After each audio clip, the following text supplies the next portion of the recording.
एक समय की बात है, राजा युधिष्ठिर ने भगवान श्री कृष्ण को सबसे पहले प्रणाम करके उनसे पूछा कि हे प्रभु, मुझे कृपा करके अधिक मास पुरुषोत्तम माह के कृष्ण पक्ष की एकादशी के विषय में आप बताने की कृपा करें। इस व्रत की कथा क्या है, इसका महात्म्य क्या है तथा व्रत की विधि क्या है। भगवान श्री कृष्ण कहते हैं कि हे राजन, तुम ध्यान पूर्वक सुनो। अधिक मास, पुरुषोत्तम मास, मल मास, लौंद मास के कृष्ण पक्ष में जो एकादशी आती है उसे परमा एकादशी, कमला एकादशी, पुरुषोत्तमा एकादशी के नाम से जाना जाता है।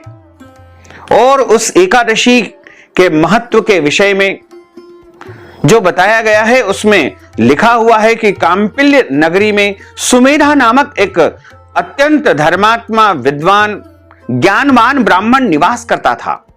उसकी पत्नी अत्यंत पवित्र तथा पतिव्रता स्त्री थी। दोनों पति पत्नी बड़े ही धर्मवान और अच्छी कार्यों को करने वाले थे।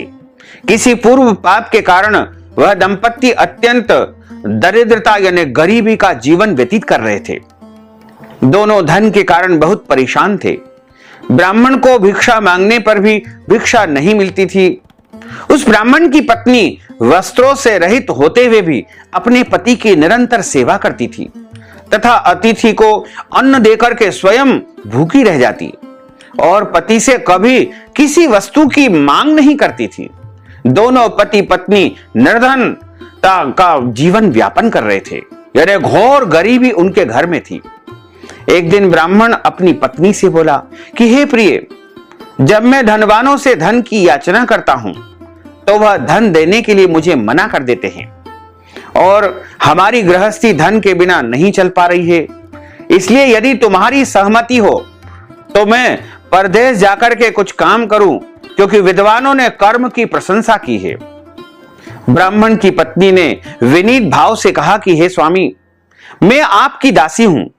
पति अच्छा और बुरा जो कुछ भी कहे, पत्नी को वह मानना चाहिए और करना भी चाहिए।